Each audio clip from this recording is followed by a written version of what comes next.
Hey friends, happy Tuesday. Welcome back to Private Club Radio Live. It's 10 a.m. on Tuesday. If you're on the East Coast, 7 a.m. Pacific. Time to wake up, get that coffee in you, and let's start talking about membership. We have a really awesome guest coming on today, a great friend of mine, Chris Krimitsos, who just broke a world record for the second time in as many years. And we're going to talk to him about how he's really managed for his career to build membership. It's a little different than private club membership, but really the concept is the same. Membership in a group like his group of podcasters and video creators. There's some really great lessons, some outside of the box lessons that all of us will get to learn. I'm going to tell you a couple of stories, some membership stories that happened to me this week. And we'll talk about maybe how folks could have handled those situations better. So we're going to have a lot of fun with Chris. He'll be on in just a second. Before Chris pops in, I want to remind you that you should check out Restream, the platform that I'm using right here to broadcast live to LinkedIn, YouTube, Facebook. There's 30 different platforms you can broadcast to using this platform, Restream. And what's really beautiful about it is that live question and answer, that live feel. And I think your members would really enjoy that. So if you've got some virtual entertainment happening this summer at your club, think about bringing in a live streaming program like Restream and really taking that experience up a level. I think you'll really enjoy that. privateclubradio.com/Restream is how you find out more, and you can start your free trial. Also want to give a big shout out to Concert Golf Partners. Peter Nanula and his team do a fantastic job. They'll answer all of your questions when it comes to raising capital, managing your budgets, and making sure that your club is on track for financial success here in 2021 and beyond. Peter Nanula and his team can be reached at concertgolfpartners.com. Also, one more shout out to Capstone Hospitality and the fine team led by Brian Friedrichs at Capstone. Brian and his team help with membership sales all over the country. So if you're looking to have the year of your club's life, of your club's history, contact Brian and get a membership sales plan in place. All right, without further ado, we're going to bring on our featured guest of the day. We're going to talk some turkey about membership, and I think we're going to have some fun. If you've got questions at any point throughout this broadcast, make sure to pop them in the chat, and we will get them answered for you. But without further ado, let me introduce to you a real powerhouse in the world of podcasting, video creation. He owns a company called Podfest Global. And as I mentioned at the top of the show, they just broke a world record. So Chris, why don't you tell us about this world record that you broke and how this all came about? I'm really excited to hear it. Well, I mean, you're the inspiration for the first one. When we, Podfest is an in-person live event. We did plan to have virtual events. COVID fast-tracked that timeline. And we did a one-day test, and we had over 874 people attend that event. We realized, like, hey, we have an audience that's receptive to this. And I remember telling you, hey, the next event, we should go big. And you said, why don't you call up the Guinness World Record and see if they'll certify it? And you could set a Guinness World Record if that's possible. And I remember saying to you, that sounds kind of crazy. You're like, well, what does it hurt to reach out to them? And I did. And they said they were interested in this space. And they actually created a watermark of 5,000 attendees. And we literally, over the summer last year, set the Guinness World Record for largest virtual podcasting conference over a week's time. And then recently, this past March, we broke that record, and we're in the process of certifying it as the second Guinness World Record. But Gabe, thank you to you for challenging me. I know that's what we do, but had you not challenged, I would have never reached out to them, and we wouldn't be where we are now, which is bringing content creators all over the globe, literally together from pretty much every continent. We didn't get Antarctica, but we're working on it for the next one. Yeah, we'll get those Eskimos involved. So yeah, I mean, over 6,000 people attended your virtual conference. That's really just a testament to the community you've built over time. I mean, Podfest started with how many people? The first Podfest you started, like 200 people? No, actually, it was 100 and change, and then the second one was 181, and then it just kept doubling. That's fantastic. I mean, really what you've built is an organization very similar to a private club in a lot of ways. It's a community of people, like-minded people who are passionate about something. In your case, it is podcasting and video creation. So just my hats off to what you guys have done over there and continue to do. And in the midst of a pandemic, what was it like you had a live event, right? That was like the week before the pandemic hit. and then you had the next plan for this year to be doing a live event would have happened last month. What was it like, and how did you pivot from something that really could have been a disaster into something that was really like you broke a world record, for gosh sakes? Well, I always think I'm late to adapt, but the truth is I'm always very quick to adapt because I know that if you don't adapt, you get left behind. So the in-person event last year happened, and then 48 hours is when things started locking down after we were done with it. So that was the most stress I've ever felt, because now you're feel obliged for everybody's health and safety, which I've never, at that level, I've never had that kind of responsibility or feeling of that responsibility. So that was very difficult. As far as transitioning to the virtual events, we knew what we couldn't do, which was live events, but we didn't know what we could do.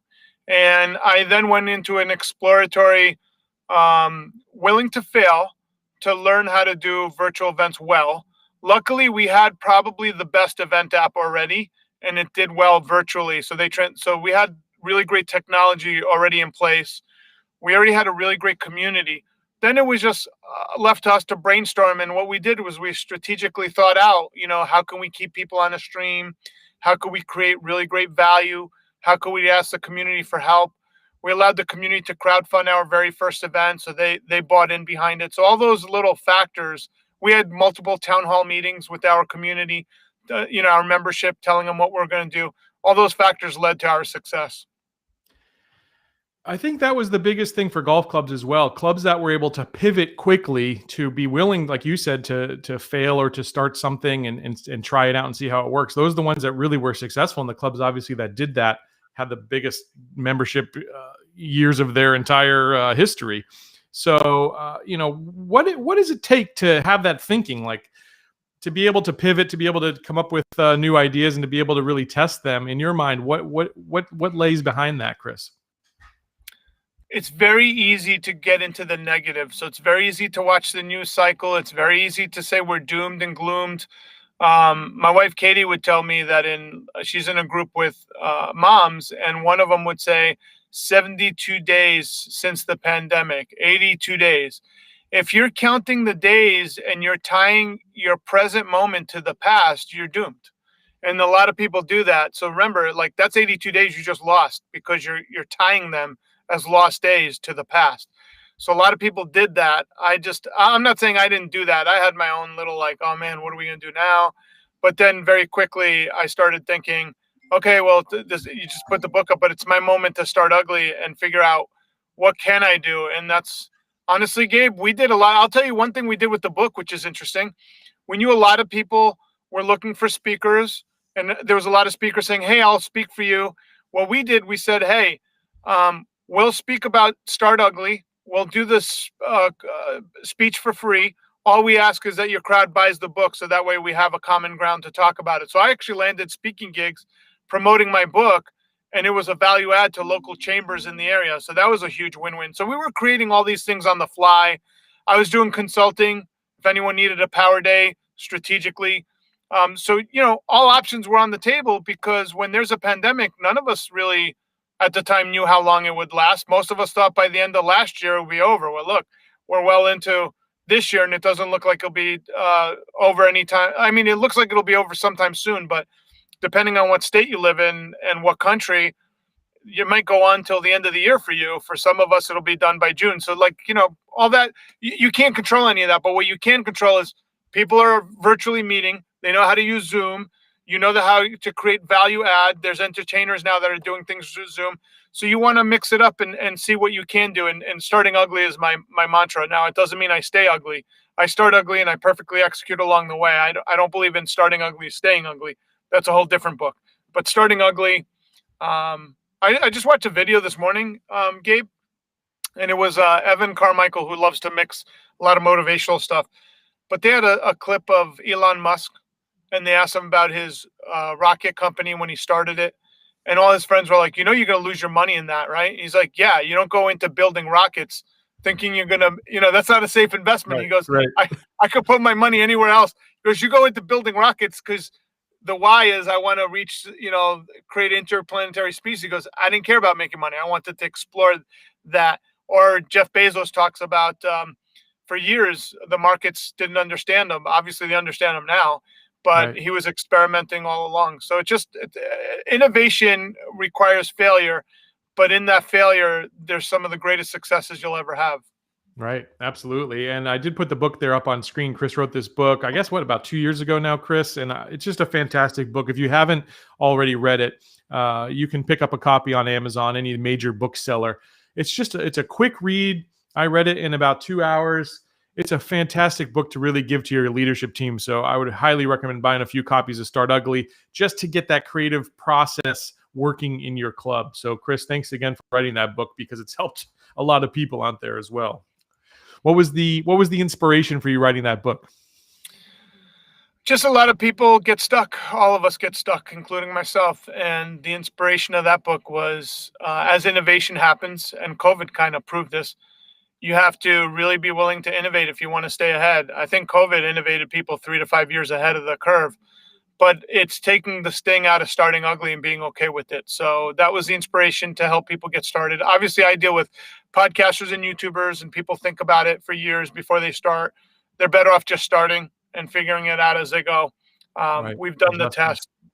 There's no win in waiting years to do something.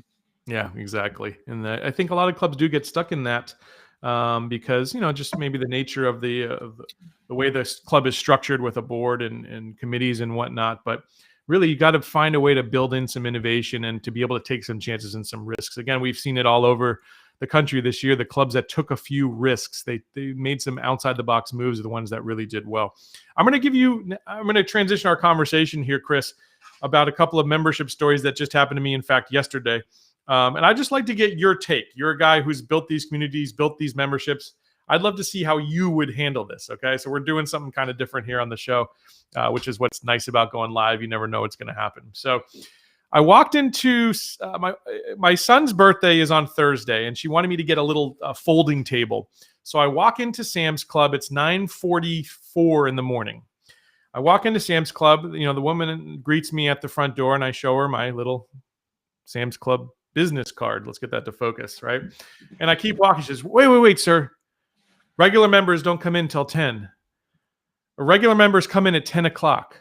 And so I was like, okay, well, maybe because I don't go in there very often. I said, maybe it's because I have this business card. I'm not a regular member. My dad happened to be with me because he's here for my son's birthday. And he pulled out his green, regular membership card. And so we start walking in. Wait. I said, regular members don't come in till 10 o'clock in the morning, sir. And I said, well, he's a regular member. What am I missing here? I'm going to call them. And then the next comment on her mouth was, I'm going to call the manager. I'll get the manager over here to talk to you. So okay. The manager comes over, says, no, sir, you've got to be a Sam's Plus member. We let the regular members in at 10 a.m., but the Sam's Plus members, they get to come in the store, from 8 to 10 a.m. He's like, but don't worry about it. Come on in. He was a nice guy about it. And plus, I'm walking into a store that's pretty much empty at 9:49 in the morning. It's just me and a few older folk that are doing some shopping that time of day. How would you have handled this? Because for me, Chris, and I know I'm putting you on the spot, but it's like first of all, to call it a regular member, that doesn't make a whole lot of sense. Shouldn't a regular member be able to do anything? How would you have handled this situation, or what would you have done differently so that some kind of friction like this could be avoided? Yeah, maybe they need to change the language around what they call their memberships. However, they probably use regular members, so you want to be a Sam's Plus. I would have, the person should have been trained to brought you over to a manager, say, oh, hold on, sir, let me bring a manager over to help you. And then the manager would explain. They would first see your name on your card, say, hey, Gabe, you're a business preferred member. That opens up at 10 a.m. However, you're already here. Love if you could hear the benefits of being part of our membership. It'll take a few minutes, but then we'll get you in earlier anyways. That way you get an opportunity to upsell the person with class. The person probably might buy. If they don't, at least you showed them some grace. You told them about the rules in a very graceful situation, and you don't just tell them no. Go sit there and wait till 10 a.m. But that takes a lot of training, but that's how I would have. Sure. That's the training. You never say that to a customer. You say to them, oh, you're a XYZ member. Hold on one second. I just need to get the manager. And then that's up to the manager that's an opportunity for an upgrade or a pleasant experience saying, you know what, even though you don't have the upgrade and you don't want it, we understand, but here's what's involved. If you ever change your mind, now you know, but go enjoy your shopping experience. Come on in. Instead of having a pissed off customer sitting there, like now I got to sit here and wait 10 minutes staring at the person. It just creates an adversarial positioning with the clientele. I love that answer. That's so spot on. And we didn't even pre-plan these, so that was a classic that you came up with that off the top of your head. I didn't even come up with that, but that's perfect. You're right. It's a sales opportunity right there to upsell them. It's an education. It's a sales educational opportunity. Whether the person says yes or no, they still get in. You're happy. Now you're thinking like maybe I should get that because they were so kind, graceful in this situation. And most people probably would upgrade at that point just from how it was handled. Right. Exactly. I might have even thought of it if they did something like that. Yeah. And I definitely think using the right language is really important, right? To call someone a regular member, it's obviously a really poor strategy. You've got a preferred membership or you've got a membership, right? Not regular. That's a really bad word. Yeah, with our ticket sales, we were going to call the regular ticket. I remember going through this. We call it general access.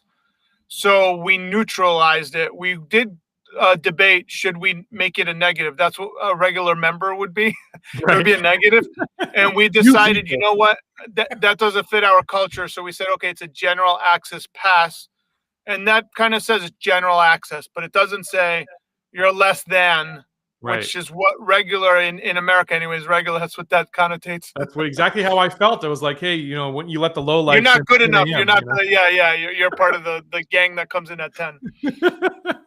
I always think that, with your core offering, you should have access to the basics, right? Then it should be the upgrade to get perks and other things that you can't normally get, but you've got to word that correctly. So yeah, we go general access, VIP, and then inner circle. It's all good. We don't want to negate someone that could only afford general access. Right. But someone like you coming in early, you're a perfect upsell opportunity saying, sir, come on over here. Here's what the difference is. However, you're here with your dad, it looks like. Is that your dad? Yeah. And then you say, oh, well, you know what? You guys have a great, what are you here for? Oh, my son, go have a great time. Let me see if I could take you out there. That's, and I'm sure that doesn't happen. I'm sure it happens every morning, maybe once or twice. So that's an opportunity that they should have in their sales cycle that probably would up their sales overnight. Love it, dude. I knew you'd have a great answer to that one. All right, let me give you scenario number 2, which I think you'll probably giggle over.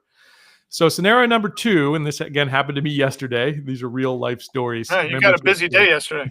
I did. My brother-in-law has been pushing me to go to the gym with him and start working out. He's like into CrossFit, and he's a former Marine. To make a long story short, he worked me like an animal yesterday to the point where I could barely sit in this chair. But as we walked into this big major gym, we go up to the woman, and she starts to sign me up for membership. She says, hey, it's $149 fee for a yearly membership. I said, great. And then it's going to be $10 a month, and then you'll have an annual charge of $50. I said, fine. Okay. She starts doing the paperwork. She goes back to her manager, comes back. She said, I was able to get you a discount. So now it's only going to be $129. So she basically, I was sold at $149. I was ready to pay $149. And a lot of times I think in the sales process, this happens to people is in the silence, they get nervous and then they start to lower their price thinking that something's wrong, right? Where I was completely willing to pay $149 and now she just offered it to me for $20 less. How would you have trained your folks to handle a scenario like that, Chris? So one of two things happened behind the scenes. She knew that there was a discount or she wasn't aware.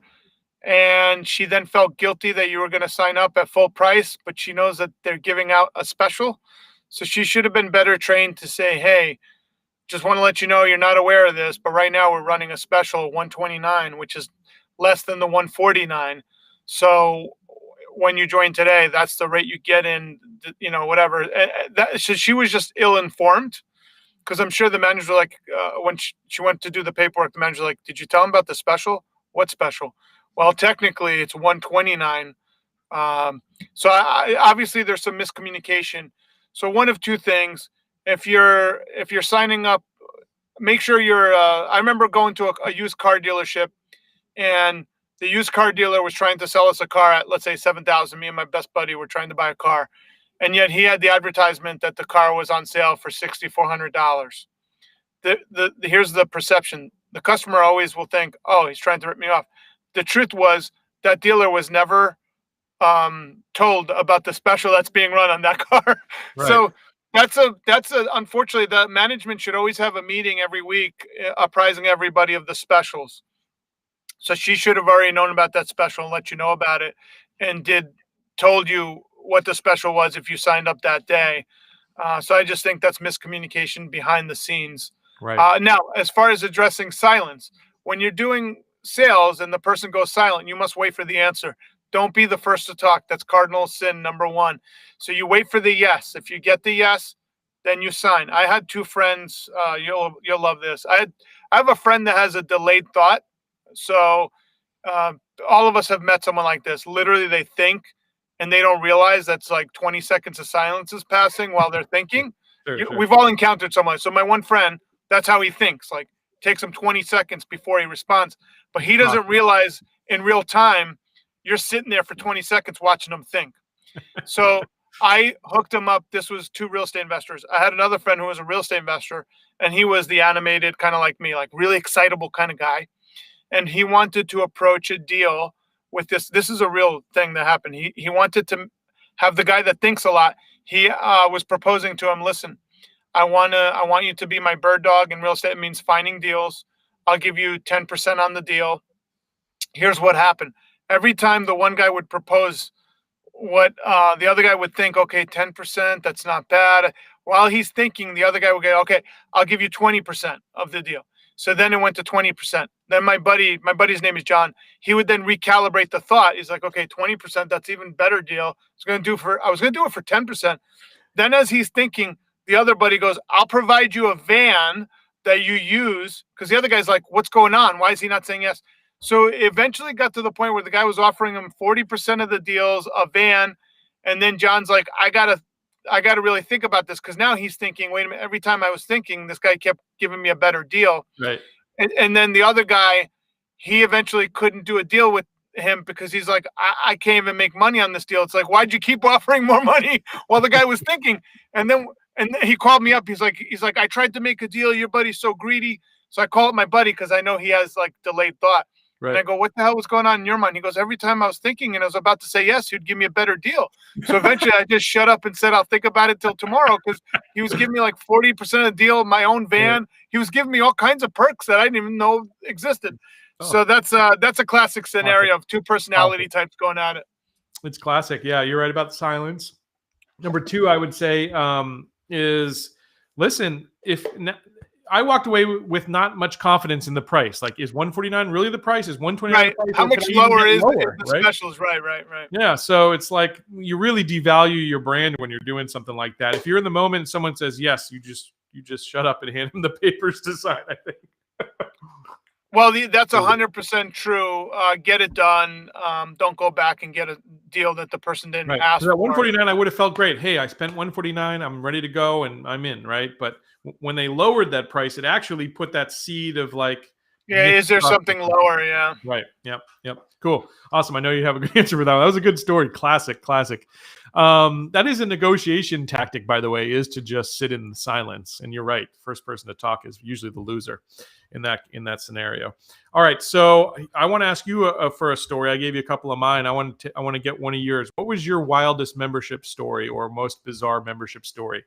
This is I'll give you a bizarre one. So we had a gentleman that had left the CIA and he started his own security business.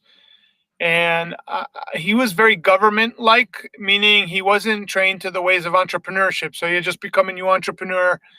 And I remember him saying, will I get value of joining your membership? And I remember saying, if you show up to the events and you make connections, that since you don't know anyone in the area, you'll create a network. And every time he would talk to people, in his mind, he was like a guy trying to seal the deal on the first date. So every time someone would like, oh, I didn't get anything out of that. So at the end of the year, he said, I'd like all my money back. But this is the kicker. I don't mind someone saying, they went to all your events, they had a great time. Now they want their money back. It was like $891. I remember it because it was like, for me at the time, it was a big check. Sure. But what he said to me that was the bizarre part. He goes, and he really meant this in his heart. He goes, I won't charge you for all the meals I ate when I came out to your events or the gas that it took to drive to your events. And I said, excuse me? He goes, I'm going to eat that on my end. I just want my membership. And he really meant it. It wasn't even sarcastic. It wasn't a negotiation tactic. Right. And it just, what that taught me was I should have screened that candidate a little bit better up front. I did give him the benefit of doubt. It does happen. But the bizarre part was he wasn't going to charge me for the meals that he ate. Right. Or the gas. And I was like, wow. I was like, that's that one. I've never had anyone go to that level. Or his time either, right? You start charging for his time. Yeah. I was like, wow. And he's trying to be an entrepreneur. So that one was that was a left field one I never saw coming. Really nice guy too. That's a great point, though, and I think private clubs over the years, that's why the membership process was what it was, right? Where you'd have someone who was the who gave you the referral, someone who was the seconder, and down the line. So you sort of screen those people out. Now I think clubs probably are a little bit more lax, for better or worse, right? There's good and bad that comes with it, but a lot of times it's really important to protect your existing membership by not letting someone who just doesn't fit the mold, right? So I know in your organizations you call them crumb snatchers, right? So let's talk about the crumb snatchers and why it's so important to protect your members from people that might just not be a good fit. Yeah, that gentleman was definitely not a crumb snatcher. He's just someone doesn't get it. So that was a little different. A crumb snatcher knows what they're doing. In other words, how do you know that guy doesn't get it? He's asking you to reimburse his meals. That's like he doesn't even understand that there's like rules to different life. Planet. Yeah. Different planet, right? Yeah. But a crumb snatcher for us was someone that would come into an association or our membership, and their goal, and the reason why I would refer them to crumbs, they're trying to steal crumbs off the table and then run away. And those are the people that they're going to give their business cards to everybody without getting to know them. They're not listening actively. They're not looking to be part of your group. They're looking to scalp. So we stay away from those people, and they're very easy to weed out up front because their language is really about them and not about how they could be part of your golf club, your community. And what happens is if you do a good job of creating a great culture, even if they do fall through the cracks and they join, they won't be part of your association for long because they'll realize this group of people knows each other and I can't snatch a crumb here because there's nothing to snatch. Everybody kind of is well insulated. So that's the good part about a really great golf club is when everybody kind of supports each other, they do give the new people benefit of doubt and you need that integration, but they also understand when someone's there for the wrong reasons and it's almost like they're going up against an electrified fence. They can't get anything because everybody's watching out for each other. Sure. Yeah, I can see that scenario playing out probably more in like maybe a city club environment, a business club where people are just coming in there. They're just trying to sell themselves all the time. And you need to sift those sorts of people out, or if preferably that happens before they get in the door. But that's a great idea or a great concept is really building the culture, having a set of core values that not only the staff adheres to and knows, but that the community or that your membership itself knows and adheres to, so that they can in some ways police that as well. So I know you guys do a great job of that. And that's hard when you're managing what's your Facebook group, 7,000-10,000 people in your groups here.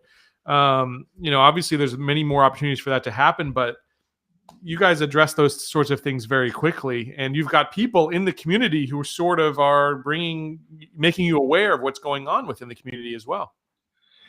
That's one thing I think a lot of private clubs could learn is when you as a management and as a team have a really good relationship with your members, you'll become aware of things very quickly.